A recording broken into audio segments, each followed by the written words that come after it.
everyone, how's you all? I hope everybody is doing fine. In the last lecture video, we have talked about legal aspect part number 2, जिसमें हमने total 100 MCQs पूरे करे थे. आज हम जो concept करने वाले हैं वो रेमेडीज अगेंस्ट ब्रीच और क्वाजी कॉन्ट्रैक्ट के रिगार्डिंग MCQs करेंगे. Okay, so let get started without wasting any time. So पिछली क्लास में क्या हुआ था, बेसिकली जो स्लाइड्स थी हिंदी और इंग्लिश दोनों मीडियम में होने के कारण बच्चों को काफ़ी दिक्कत आ रही थी. So what I have done now, मैंने क्या करा है, एक स्लाइड पर हिंदी और एक स्लाइड पर इंग्लिश करा है for your convenience. Okay, so let get started without wasting any time. अब पहला क्वेश्चन है सेक्शन 68 to 78 किसके बारे में बात करता है. ठीक है जी, इंडेमनिटी, वैलिड कॉन्ट्रैक्ट, क्वाजी या क्वांटम मैरिट. हिंदी में भी पढ़ लेंगे. धारा 68 से 78 के बारे में बात करती है. क्षतिपूर्ति, वैध अनुबंध, अर्ध अनुबंध, क्वांटम योग्यता. Quantum. So what is the answer is option number 3. That is this quasi contract. That is Hindi medium वाले अर्ध अनुबंध. Next question, necessary supplied. Question number 102, 102 number वाला question number. Necessary supplied to a person incapable of contracting और on his behalf. देखो याद रखना, हमारा quasi contract है ना, पहले समझ लेते हैं होता क्या है बच्चों. क्वाजी कॉन्ट्रैक्ट में सबसे पहले सेक्शन क्या आता है, पहला ये person supplied, necessary supplied to a person incapable of contracting. That is incapable कौन होता है, जैसे माइनर फॉर एग्जाम्पल. अगर आप माइनर को कोई नेसेसरी सप्लाई करते हो, है ना, तो उसका क्या वो कॉन्ट्रैक्ट में अपने आप बंध जाता है. क्योंकि हमने क्या बोला हुआ है कि माइनर के साथ तुम कॉन्ट्रैक्ट नहीं कर सकते, बट हमने बोला है ना कि माइनर अगर नेसेसरी उसको सप्लाई कर रहे हैं, दैट इज़ फॉर एग्जांपल अगर माइनर स्कूल में जाता है तो उसके लिए बुक्स वगैरह लेकर आ रहे हैं, ये सब याद रखेंगे. ये क्या है, ये नेसेसिटी है. और अगर आप किसी माइनर को नेसेसिटी सप्लाई करते हो तो उसका फ़र्ज़ बनता है कि वो आपको पैसे वापस करे. कहते हैं इसका सेक्शन क्या है. तो मेरे प्यारे बच्चों, अनुबंध करने के असमर्थ या उसकी ओर से व्यक्ति की आवश्यकता अपूर्ति के अतरंग आता है. इसका सेक्शन क्या है हमारा, ऑप्शन नंबर 1. That is 68. लिख लेंगे सभी बच्चे अपनी अपनी नोटबुक पर.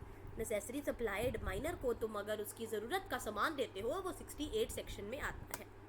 Next, finder of lost good. आपको किसी की खोई हुई चीज़ मिली है ना, तो अब क्वाजी कॉन्ट्रैक्ट क्या कहता है, आपको किसी की खोई हुई चीज़ मिली है तो जिसको मिली है उसको क्या मिलेगा, उसको मिलेगा फ़ायदा. फ़ायदा कैसे मिलेगा मैम, फ़ायदा इस तरीके से मिलेगा कि जिसकी वो चीज़ है, फॉर एग्जांपल किसी का कुत्ता गुम हो गया था, अब आपने ढूंढ दिया, वो कुत्ते के जब आपको वो कुत्ता देगा तो एज ए कंपनसेशन वो आपको कुछ अवार्ड देगा, रिवॉर्ड देगा. उस तो खोए हुए माल की खोजकर्ता के अंतर्गत आता है ये section. That is section number 72. याद रखें, सॉरी 71. तो 71 सेक्शन नंबर आता है इसके अंदर. हाँ 71. तो 71 का क्या मतलब हो गया, जब खोया हुआ सामान आप किसी को लौटाते हो, ये भी एक क्वाजी कॉन्ट्रैक्ट है ना. Next, non gratuitous act for others benefit comes under. So अब एक बार डिफरेंस समझ लेते हैं. What is the difference between gratuitous act and non gratuitous act. ठीक है जी, ये समझना बहुत ज़्यादा ज़रूरी है. So let's explain it. ठीक है ना.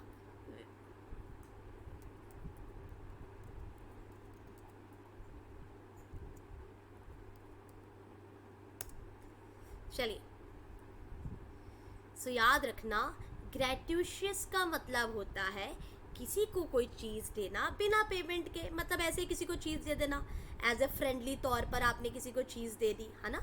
इसका मतलब मैम नॉन ग्रेट्यूशियस का क्या मतलब हुआ, नॉन ग्रेट्यूशियस का मतलब आपने किसी को चीज़ दिया है बट आप उसके फ्रेंड फ्रूंड नहीं हो, आपने किसी को चीज़ दिया है. ठीक है जी, सो आपने किसी को बेनिफिट दिया है, अब उसका क्या फ़र्ज़ बनेगा, आपको उसका रिटर्न करना.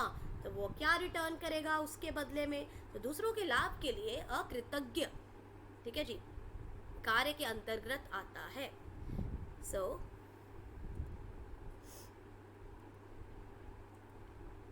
इसका सेक्शन क्या है हमारा, सेक्शन नंबर 70. याद रखेंगे क्वेश्चन सेक्शन नंबर 70. पिछले वाले का क्या था, लॉस्ट फाइंडर गुड्स वाले का 71 था ना. अब इस वाले का क्या है, 70. That is option number third. चलिए नेक्स्ट. कहते हैं पेमेंट ऑफ, अब 105वां क्वेश्चन आइए. 105वां, फिफ्थ लिखा हुआ 105वां मानेंगे. Payment of money due by others. देखो कहते हैं, देखो आपने किसी को किसी से आपने पेमेंट लेनी थी. 3 महीने हो, हमारे पास क्या हो गए, 3 ईयर्स हो गए. आपको पता है 3 साल के बाद आप सामने वाले से पेमेंट नहीं ले सकते क्योंकि लैप्स ऑफ टाइम हो गया. बट फिर भी अगर आप उसको एज ए ये सोच कर देते हो पेमेंट, यार उसका बनता है तो मैं उसे पेमेंट दे दूँ. तो क्वाजी कॉन्ट्रैक्ट क्या कहता है कि अगर गलती से आपके पास कोई चीज़ आ गई है या फिर गलती से कोई आपके घर में सामान छोड़ गया है तो आप उससे कोई अमीर नहीं बन जाओगे किसी का चीज़ लेकर.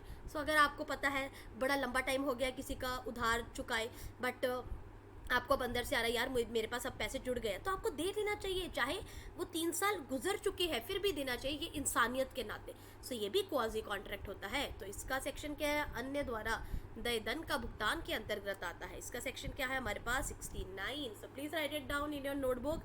Payment of money due by other comes under section number 69. Okay. Then money paid by mistake और अंडर कोहर्जन.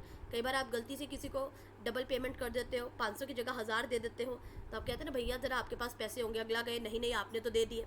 या कोहर्जन, कोई डरा धमका कर आपसे पैसे ले लेता है तो आपका फ़र्ज़ बनता है उसे वापस करना. तो ऐसा नहीं करना चाहिए आपको. तो जब किसी के पास आपका पैसा चला जाता है या आप किसी से पैसा गलती से ले लेते हो, उसे वापस करो. तो उस वापस गलती से दिया गया पैसा या ज़बरदस्ती के तहत आता है. इसका सेक्शन कौन है, 72. सो याद रखें मनी पेड बाय मिस्टेक. इससे मैंने आपको सेक्शन भी याद करवा दिए और सभी क्वाजी कॉन्ट्रैक्ट की जो टाइप्स है वो भी समझा दी, है ना. आई होप दैट इज़ क्लियर. 68, 69, 70, 71, 72 आपको क्लियर हो गया है ना. सो 5 सेक्शन मैंने एक एक करके आपको समझा दिए हैं. और हाँ जी, इसका सेक्शन 72 आ गया. नेक्स्ट, क्वांटम मैरिट का मतलब क्या होता है. याद रखिए क्वांटम मैरिट, पिछला हमने क्वाजी कॉन्ट्रैक्ट समझा, अब क्वांटम मैरिट भी आता है, ठीक है ना, अभी इसी पॉइंट्स के बीच में. अब क्वांटम मैरिट का क्या मतलब है. क्वांटम मैरिट का मतलब है, फॉर एग्जांपल किसी ने आपको बोला कि मेरा ये 3 फ्लोर्स बना दो. आपने एक ही फ्लोर बनाया, उसके बाद आप बीमार पड़ गए. आप कहते हो कि मुझे यार इसकी पेमेंट दे दे. तो जितना आपने काम करा है अगर आप उसका हर्जाना मांग रहे हो, दैट इज़ क्वांटम मैरिट. जितना मैंने फ़ायदा करा, जितना मैंने कमाया, मुझे उतना तो कम से कम दे दो. सो quantum merit has a Latin phrase. इसका मतलब होता है ये क्वांटम MERU. वैसे तो मैरिट MERIT है, बट लेटिन में से मैरिट बोलते हैं, MERUIT. इसका मतलब है व्हाट हैज़ अर्नड. आपने एक बिल्डिंग बना ली है, एक फ्लोर बना लिया, उसका तो पैसा दो. सो लॉ के कॉन्टेक्स्ट में भी ये है, it means something along the lines of reasonable value of service. उसने जितना रीजनेबल काम करा है उसका तो पैसा दे दो. ये तब है जब आप काम को डिवाइड कर सकते हो. ये 3 फ्लोर्स थे, एक फ्लोर का आपने काम निकाल लिया. कई चीज़ें होती हैं आप डिविजिबल ही नहीं होती, मतलब आप उन्हें, फॉर एग्जांपल एक मूर्ति बनानी है, अब आपने एक मूर्ति की सिर्फ आंख बनाई है तो अकेले आंख के थोड़ी पैसे लोगे. मूर्ति जो है बिना सारे बॉडी पार्ट्स की अधूरी है ना, तो तब आप पैसा नहीं ले सकते हो. ये मतलब है इसका both answers are true. Okay, Hindi में भी देख लेते हैं. क्वांटम मैरिट का अर्थ है किसी ने क्या कमाया, मतलब वही उसको दे देना, सेवाओं का उचित मूल्य. दोनों सही है. कहते हैं where the contract is indivisible. Indivisible मतलब जिसमें तुम, अब मूर्ति है, मूर्ति में तुमने क्या करा, एक आंख बना दी. बेचारी की दूसरी आंख किधर गई, उसका मुंह किधर गया, शर्मा रही है बेचारी. तो कहते हैं आपने लेट्स सपोज 2/3 काम किया, मतलब 1/3 काम आपने नहीं करा, बट काम ही इंडिविजिबल है. अकेला आंख से तो बंदे का चलेगा नहीं, या 2-3 आपने एक आंख नहीं बनाई, एक लात नहीं बनाई तो नहीं चलेगा. सो कहते हैं क्या आप 2/3 अमाउंट क्लेम कर सकते हो, या फिर you can not claim anything, या डिपेंड ऑन पर्सन बायर, मतलब जिसने कॉन्ट्रैक्ट करवाया है कि मेरे लिए बना दो मूर्ति, या डिपेंड ऑन म्यूचुअल एग्रीमेंट. मेरे प्यारे बच्चों, इसमें आप कुछ भी क्लेम नहीं कर सकते. क्यों नहीं कर सकते मैम? इसीलिए नहीं कर सकते क्योंकि आधी अधूरी है. इसका हम अचार डालेंगे क्या आधी मूर्ति का. So option number 2. हिंदी वाले मीडियम वाले भी पढ़ लीजिए. सो इनडिविजिबल केस में जिसमें तुम डिवाइड नहीं कर सकते कि कितना काम हुआ या कितना नहीं हुआ, उसमें तुम कुछ भी नहीं ले सकते. अभिभाज्य के केस में. So where the contract is indivisible and कहते अगर इंडिविजिबल काम है, उसने काम पूरा कर दिया, मतलब उसने मूर्ति पूरी बना दी. फॉर एग्जाम्पल उसने मेरी फ़ोटो बनाई, उसने मेरी फ़ोटो बनाई बट ऐसी बना दी, मतलब गंदी सी फ़ोटो बना दी, बैड वर्क कर लिया उसने परफॉर्म। अब आप क्या करोगे? अब तो मैम काम तो पूरा कर लिया, चाहे गलत करा, तो क्या पूरा अमाउंट उसे दोगे? नहीं। क्या कुछ भी नहीं दोगे? नहीं नहीं, उसने पूरी मूर्ति बना दी है। Depends on buyer, he can deduct some amount, ये थोड़ी सी अमाउंट डिडक्ट कर सकता है बिल्कुल। जैसे फॉर एग्जांपल 1,00,000 रुपए की मूर्ति थी, आप उसे 90,000 दे दोगे, चल यार 10,000 रुपये तूने बड़ा ही खराब काम किया, फिर तब भी मैं तेरे को 90,000 दे रहा हूँ। सब म्यूचुअल एग्रीमेंट पर नहीं, ये बायर पर, जिसने कॉन्ट्रैक्ट करवाया है उस पर डिपेंड करता है। ऑल राइट, हिंदी में भी देख लीजिए, जहाँ अनुबंध अभिवाज्य है और पूरा काम हो गया है, लेकिन काम बुरी तरीके से हुआ है। एक बार देख लेते हैं अगेन हम कि हमारा recorded is going on, yes it's going on. चलिए, सब आप यहाँ पर क्या करेंगे? Now where the contract is divisible, okay हमने ये कर लिया। हाँ, अब इनडिविजिबल वाले हमने 2 केस कर लिए, इसमें हम क्या करेंगे? You can deduct some amount, sum आएगा यहाँ पर, ओके कुछ राशि काट सकता है। Way the contract is divisible, मतलब डिवाइड, वो बिल्डिंग वाला केस 3 माले थे, उसमें आपने 2 माले बना दिए, 2/3 वर्क इज कम्प्लीटेड, 1 माला नहीं बनाया, तो आप 2/3 work is completed, you can claim full amount, you cannot claim 2/3 of the amount, depends on buyer, depends on mutual agreement. Guys इसमें आना था यू कैन करके ये ऑप्शन ठीक होता, तो इसमें से तो नन ऑफ द अबव है। पांचवा ऑप्शन लिखेंगे जिसमें आप ये पॉइंट लिखेंगे, क्या लिखेंगे पॉइंट? इसमें आप ये लिखेंगे दैट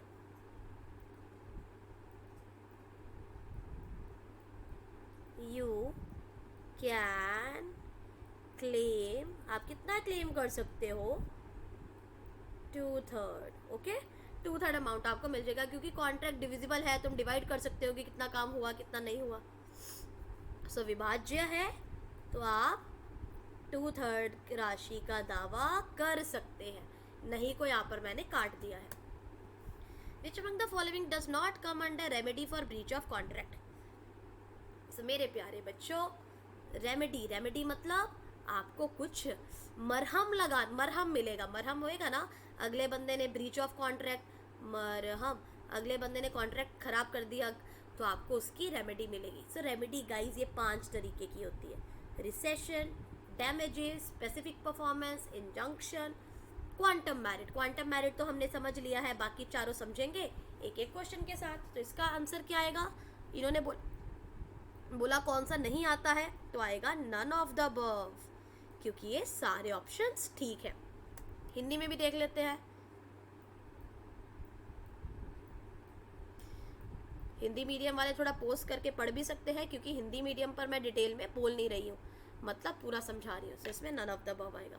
नाउ क्वेश्चन, एक्स एक एडवोकेट है, उसने प्रॉमिस करा था कि अगर तुम बाय को कि अगर तुम उसे 2,000 रुपये दोगे एडवांस में तो वो उसका केस लड़ेगा, अगर नहीं पे करा तो नहीं लड़ोगे। अब उसने क्या करा? ही डज नॉट पे, उसने पैसे एडवांस में नहीं पे करे, तो आप भी पीछे हट जाओगे। सो जब 2 पार्टीज की ऑब्लिगेशंस होती है, एक अपनी ऑब्लिगेशन पूरा नहीं करता है, एक अपनी ड्यूटी नहीं निभाता है, फिर दूसरी भी अपनी ड्यूटी कैंसिल कर देता है। सो इस कैंसिल करने को हम बोलते हैं rescission. Please write it down,